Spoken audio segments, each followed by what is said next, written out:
श्री शिवाय नमस्तुभ्यम। महाराज, जैसा कि हम सभी जानते हैं कि इस समय फागुन का पवित्र महीना चल रहा है। फागुन का महीना अपने आप में बहुत ही आनंद और भक्ति का महीना माना जाता है और इसी महीने में होली का पावन पर्व आता है और होली से पहले जो 8 दिन होते हैं उन्हें ही होलाष्टक कहा जाता है। तो महाराज, इस वर्ष 2026 में 24 फरवरी मंगलवार से होलाष्टक प्रारंभ हो रहे हैं, जो कि 3 मार्च मंगलवार तक रहेंगे। तो आज हम जानेंगे कि आखिर होलाष्टक क्या होता है, क्यों इसे अशुभ माना जाता है, इन दिनों में हमें कौन से कार्य नहीं करने चाहिए और कौन से ऐसे उपाय हैं जिन्हें यदि हम कर लें तो हमारे जीवन में किसी भी प्रकार की बाधा नहीं आएगी। तो महाराज, सबसे पहले समझ लेते हैं कि आखिर होलाष्टक होता क्या है। फाल्गुन मास के शुक्ल पक्ष की अष्टमी तिथि से लेकर पूर्णिमा तक जो 8 दिन होते हैं वही होलाष्टक कहलाते हैं। यानी होली से 8 दिन पहले से लेकर होलिका दहन तक का समय होलाष्टक का समय माना जाता है। और शास्त्रों में बताया गया है कि इन 8 दिनों में सभी ग्रह अपनी उग्र अवस्था में रहते हैं, इसीलिए इन दिनों आपको थोड़ी संयम और सावधानी बरतनी चाहिए, क्योंकि इन दिनों में किए गए शुभ कार्यों में बाधाएं आ सकती हैं। ज्योतिष के अनुसार अष्टमी के दिन चंद्रमा उग्र रहते हैं, नवमी को सूर्य, दशमी को शनि, एकादशी को शुक्र, द्वादशी को गुरु, त्रयोदशी को बुध, चतुर्दशी को मंगल और पूर्णिमा के दिन राहु का प्रभाव अधिक रहता है। जब सभी ग्रह एक एक दिन उग्र स्थिति में होते हैं तो यह समय मांगलिक कार्यों के लिए अनुकूल नहीं माना जाता। इसलिए महाराज, इन 8 दिनों में विवाह, सगाई, गृह प्रवेश, नया व्यापार शुरू करना, दुकान का उद्घाटन करना या कोई बड़ा शुभ कार्य प्रारंभ करना टाल दिया जाता है। यदि बहुत आवश्यक न हो तो नया कार्य इन दिनों में शुरू नहीं करना चाहिए। और महाराज, इसका एक वैज्ञानिक कारण भी बताया जाता है, क्योंकि यह मौसम बदलने का समय होता है। सर्दी गर्मी की ओर प्रकृति जा रही होती है, शरीर में भी बदलाव होते हैं। इस समय लोगों में चिड़चिड़ापन बढ़ सकता है, मन अशांत रह सकता है, निर्णय लेने की क्षमता थोड़ी प्रभावित हो सकती है, इसलिए बड़े निर्णय टालने की सलाह दी जाती है। अब महाराज, यहाँ कई लोग डर जाते हैं कि क्या होलाष्टक में कुछ भी नहीं करना चाहिए। तो महाराज, ऐसा बिल्कुल नहीं है। ये समय भक्ति, साधना, आत्मचिंतन और घर की शुद्धि का समय है। होलाष्टक का अर्थ अशुभ नहीं है, बल्कि ये सावधानी का समय है। तो महाराज, इन दिनों में सबसे पहले आपको अपने घर का वातावरण शुद्ध रखना चाहिए। घर में झगड़ा, विवाद, कटु वचन से बचना चाहिए। यदि घर में क्लेश बढ़े तो समझ लीजिए कि ग्रहों का प्रभाव काम कर रहा है, इसलिए शांत रहना ही सबसे बड़ा उपाय है। इन 8 दिनों में नमक वाले पानी से घर में पोछा लगाना बहुत लाभकारी माना जाता है। जब भी आप पोछा लगाएं, पानी में थोड़ा सा नमक मिला लें। ऐसा करने से घर की नकारात्मक ऊर्जा कम होती है। ये एक सरल घरेलू उपाय है जिसे कोई भी कर सकता है। इसी तरह महाराज, स्नान करते समय भी 1 चुटकी नमक जल में मिलाकर स्नान किया जाए तो मन की अशांति कम होती है। ध्यान रखें, बहुत अधिक नमक नहीं डालना है, केवल 1 चुटकी ही पर्याप्त है। साथ ही इन दिनों में हनुमान जी की भक्ति करना अत्यंत शुभ माना गया है। प्रतिदिन 1 बार हनुमान चालीसा का पाठ कर लें। कहा जाता है कि संकट मोचन की कृपा से नकारात्मक प्रभाव दूर हो जाते हैं। यदि इन दिनों में सोमवार आए तो भगवान शिव का अभिषेक करना विशेष फलदायी होता है। दूध, दही, घी, शहद और मिश्री मिलाकर पंचामृत बनाएं और शिवलिंग पर अर्पित करें। अंत में जल अवश्य चढ़ाएं। इसी के साथ महाराज, तुलसी का महत्व भी इन दिनों में बहुत अधिक है। यदि संभव हो तो प्रतिदिन 1 तुलसी दल जल के साथ ग्रहण करें। उसे चबाना नहीं है, केवल जल के साथ निगलना है। लेकिन ध्यान रखें कि एकादशी और रविवार को तुलसी नहीं तोड़नी चाहिए। अब सबसे विशेष उपाय जो बहुत सरल है, हल्दी का स्वास्तिक, थोड़ा सा हल्दी का लेप बना लें और अपने घर के मुख्य द्वार के दोनों ओर स्वास्तिक बना दें। उसके ऊपर थोड़े से अक्षत यानी चावल लगा दें। ये उपाय घर को नकारात्मक ऊर्जा से बचाने वाला माना जाता है। अब महाराज, बात करते हैं कि होलाष्टक के इन 8 दिनों में आखिर वह कौन सी बड़ी गलतियां हैं जो हमें बिल्कुल भी नहीं करनी चाहिए। क्योंकि कई बार हम अनजाने में ऐसी भूल कर बैठते हैं जिसका असर धीरे धीरे हमारे घर, परिवार और धन पर दिखाई देने लगता है। तो देखिए महाराज, सबसे पहली और सबसे बड़ी गलती जो लोग होलाष्टक में करते हैं वह है किसी भी नए शुभ कार्य की शुरुआत करना। महाराज मान लीजिए आपने नया व्यापार शुरू किया, दुकान का उद्घाटन किया, मकान की नींव रखी, सगाई या विवाह की तिथि रख दी, तो आगे चलकर उस कार्य में अनावश्यक बाधाएं आने लगती हैं। काम बनते बनते रुक जाता है, खर्च बढ़ जाता है, मन अशांत रहने लगता है। इसलिए कहा गया है कि यदि बहुत जरूरी न हो तो मांगलिक कार्य इन दिनों में टाल देना चाहिए। अब महाराज दूसरी बड़ी गलती जो कई लोग करते हैं वो है घर में झगड़ा और कटु वचन बोलना। होलाष्टक के दौरान वातावरण थोड़ा संवेदनशील माना जाता है। इस समय छोटी सी बात भी बड़ी बन सकती है।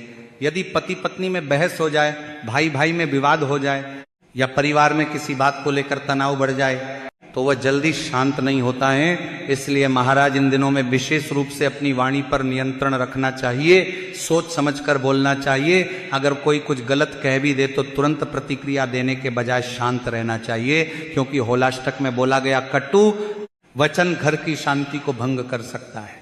तीसरी बड़ी गलती है घर की सफाई और शुद्धता की अनदेखी करना। कई लोग सोचते हैं कि बस होली आने वाली है, बाद में साफ कर लेंगे, लेकिन होलाष्टक के दौरान घर में साफ सफाई और सकारात्मक ऊर्जा बनाए रखना बहुत जरूरी है। यदि घर में गंदगी, बिखराव और नकारात्मक माहौल रहेगा तो उसका असर मन पर भी पड़ेगा। इसीलिए कहा गया है कि इन दिनों में नमक वाले जल से पोछा लगाना चाहिए। यह केवल धार्मिक बात नहीं है, बल्कि मानसिक शांति से भी जुड़ी हुई है। जब घर साफ रहता है, सुगंधित रहता है, तो मन भी हल्का महसूस करता है।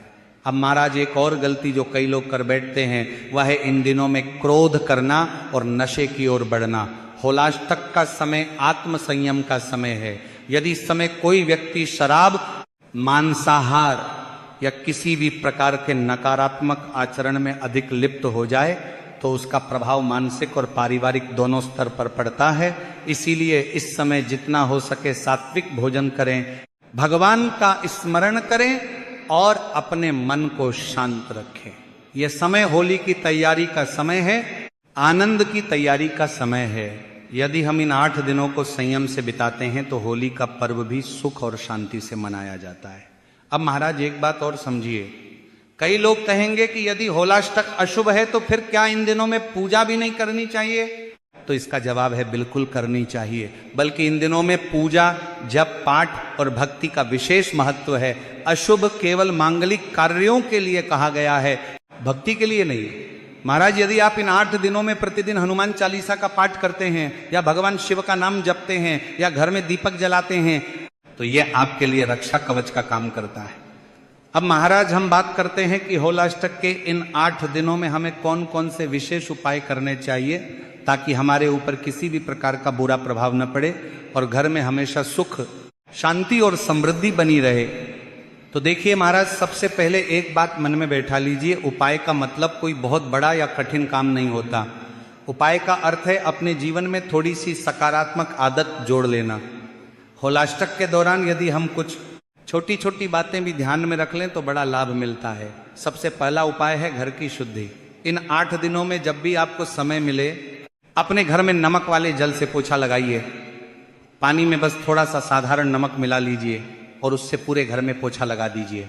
ऐसा करने से घर का वातावरण हल्का महसूस होता है। कई लोग अनुभव करते हैं कि इससे घर की भारीपन वाली ऊर्जा कम होती है। ये बहुत ही सरल उपाय है और कोई भी कर सकता है। इसी के साथ महाराज स्नान का एक छोटा सा उपाय भी बताया गया है। होलाष्टक के दौरान स्नान करते समय जल में केवल 1 चुटकी नमक डाल दीजिए, बहुत ज्यादा नहीं, बस 1 चुटकी। ऐसा करने से मन की बेचैनी कम होती है और नकारात्मकता दूर रहती है। अब महाराज दूसरा महत्वपूर्ण उपाय है गोमूत्र का छिड़काव। यदि आपके पास शुद्ध गोमूत्र उपलब्ध हो तो उसका थोड़ा सा छिड़काव अपने घर और अपने व्यापार स्थल पर कर सकते हैं। ऐसा माना जाता है कि इससे वातावरण शुद्ध होता है और नकारात्मक शक्तियां दूर रहती हैं। यदि संभव हो तो सप्ताह में 1 बार गोमूत्र मिले जल से भी पोछा लगा सकते हैं। अब तीसरा और बहुत ही प्रभावशाली उपाय है, तो इन 8 दिनों में प्रतिदिन 1 बार हनुमान चालीसा का पाठ कर लीजिए, केवल 1 बार श्रद्धा से। हम सब जानते हैं कि हनुमान जी को संकट मोचन कहा जाता है। जब हम सच्चे मन से उनका स्मरण करते हैं तो हमारे जीवन की बाधाएं धीरे धीरे कम होने लगती हैं। यदि संभव हो तो सुबह या शाम के समय एक दीपक जलाकर हनुमान चालीसा पढ़ें। इससे घर का वातावरण भी सकारात्मक रहता है और मन में भी आत्मविश्वास आता है। अब महाराज बात करते हैं सोमवार के विशेष उपाय की। यदि होलाष्टक के बीच में सोमवार आता है तो उस दिन भगवान शिव का अभिषेक करना बहुत शुभ माना गया है। दूध, दही, घी, शहद और मिश्री मिलाकर पंचामृत बना लीजिए, फिर उससे शिवलिंग का अभिषेक कीजिए, अंत में साफ जल अर्पित कीजिए। ऐसा करने से मन को शांति मिलती है और चंद्रमा का बुरा प्रभाव कम होता है। अब एक और सरल उपाय है, तुलसी का आचमन। होलाष्टक के दौरान प्रतिदिन एक छोटा सा तुलसी दल जल के साथ ग्रहण करें। उसे चबाना नहीं है, बस जल के साथ निगलना है। लेकिन याद रखिए कि एकादशी और रविवार को तुलसी नहीं तोड़नी चाहिए। बाकी दिनों में श्रद्धा से तुलसी का सेवन कर सकते हैं, क्योंकि तुलसी को हमारे शास्त्रों में बहुत पवित्र माना गया है। यह मन और शरीर दोनों के लिए लाभकारी मानी जाती। अब आते हैं एक विशेष और चमत्कारिक उपाय पर। इसके लिए आपको हल्दी की थोड़ी सी मात्रा चाहिए। यदि हल्दी की गांठ हो तो बहुत अच्छा, नहीं है तो शुद्ध हल्दी पाउडर भी चल जाएगा। उसमें 2-4 बूंद गंगा जल मिला लें और एक छोटा सा लेप तैयार कर लें। अब महाराज इस हल्दी से अपने घर के मुख्य द्वार के दोनों ओर स्वास्तिक बना दें, दोनों तरफ एक एक स्वास्तिक, फिर थोड़े से चावल लेकर उन स्वास्तिक पर हल्के से चिपका दें। यह उपाय घर की रक्षा के लिए किया जाता है। माना जाता है कि इससे नकारात्मक ऊर्जा घर के भीतर प्रवेश नहीं करती है। इसी के साथ महाराज यदि आप इन 8 दिनों में सुबह उठकर केवल 5 मिनट भी ओम नमः शिवाय का जप कर लें तो भी बहुत बड़ा लाभ होता है। भगवान का नाम ही सबसे बड़ा उपाय है।